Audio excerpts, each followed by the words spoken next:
For thousands of years, carpets weren't just something you stepped on.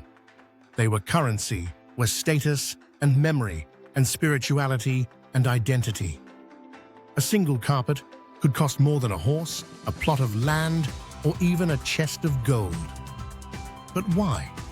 What made these woven patterns so precious?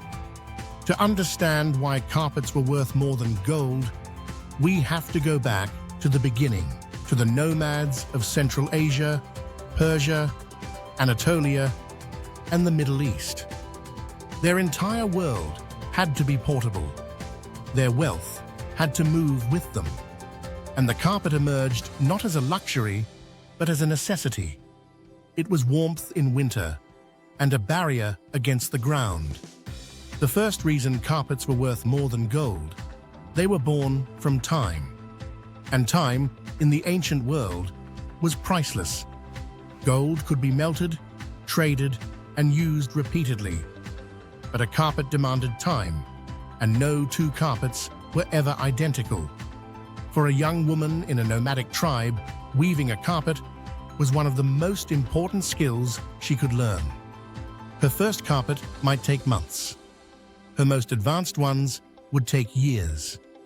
They were woven encyclopedias, full of symbols for fertility, protection, guardianship, prosperity, and family lineage. A single carpet might hold over 1 million knots, each tied by hand.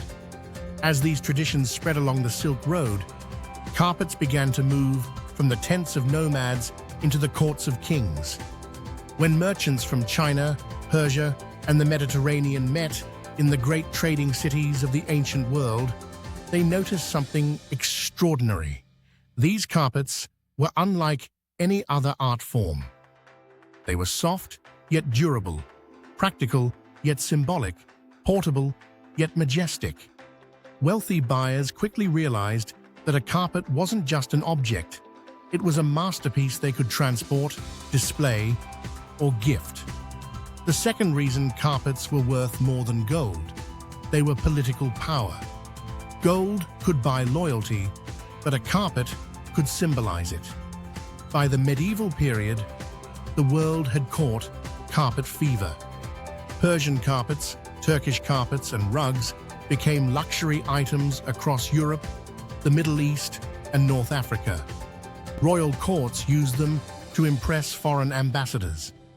Palaces layered them across floors, walls, and furniture. Sultans and shahs collected them by the hundreds. When the Safavid Empire rose in Persia in the 16th century, carpet making exploded into an artistic golden age. Workshops backed by royal funding produced carpets so intricate that even today, experts struggle to understand how they were made. Some of these carpets required teams of master weavers working simultaneously for years. Some included threads of silk and gold. Some depicted hunting scenes, gardens, mythical creatures, or geometric patterns that mirrored the architecture of mosques and palaces. A single royal Persian carpet could cost more than a caravan of camels or the annual salary of a high-ranking official. And many were gifted diplomatically, used to forge alliances, honor enemies, or soften political tensions. But there's a third reason, perhaps the most important one. Carpets were more than an art form. They were a worldview woven into wool. In many Islamic cultures, carpets symbolized a garden, an earthly reflection of paradise. Geometric borders represented protection. Repeating patterns reflected the infinite nature of creation. Medallions at the center mirrored the dome of the heavens. A carpet wasn't just beautiful, it was a spiritual map of the universe. This symbolism crossed cultures. In Christian Europe, carpets appeared in paintings of biblical scenes, even though they didn't exist in ancient Israel. Why? Because artists understood that carpets signaled status, wealth, and sanctity. In Orthodox and Catholic churches, carpets were laid before altars to represent holiness. In mosques, carpets aligned worshippers toward Mecca. In palaces, they declared who held power. Carpets became identity. Some patterns told the story of a tribe. Some were dowry pieces, gifts a bride carried into marriage that symbolized her family's status and her skills. Some included protective symbols woven by mothers for their children. Scorpions to ward off real scorpions, eyes to prevent the evil eye, ram's horns for strength, plants for fertility, and stars for guidance. Even the mistakes, which some call weaver's marks, were intentional imperfections, reminders that only the divine could be perfect. This is the fourth reason carpets were worth more than gold. They carried memory. Gold stores value. Carpets store stories.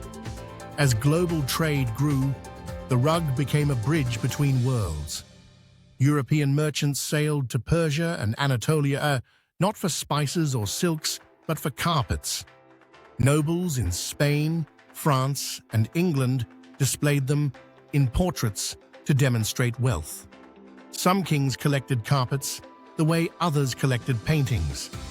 Even today, museums battle to acquire rare carpets because each one is a historical document, a record of color, technique, and belief. When industrialization arrived in the 19th century, machine-made carpets changed everything. Suddenly, carpets were affordable. Designs were copied by the thousands. What once took a year now took minutes. And the world forgot how precious they once were. But handmade carpets never disappeared. In villages across Iran, Turkey, Afghanistan, the Caucasus, Morocco, India, and Central Asia, people still weave carpets the old way, thread by thread, knot by knot. This continuity is the fifth reason carpets remain priceless. They are one of the few art forms today that preserve a continuous line stretching back thousands of years. So why were carpets worth more than gold? Because they were more than objects. They were commitments of time, symbols of identity, carriers of faith, tools of diplomacy, markers of power, and vessels of meaning. Gold is valuable because it's scarce, but carpets were valuable because they were irreplaceable. A carpet woven by Maslind captures something gold can't, the imprint of a human soul. And that's why, for most of history, a carpet wasn't a decoration. It was a treasure. Gold or carpet? Which would you choose? Let us know in the comments. Thanks for watching. If you enjoyed exploring carpets trade and history, make sure to like this video, subscribe, and explore more of our travel history series. History is full of lost places waiting to be discovered, and we'll take you there.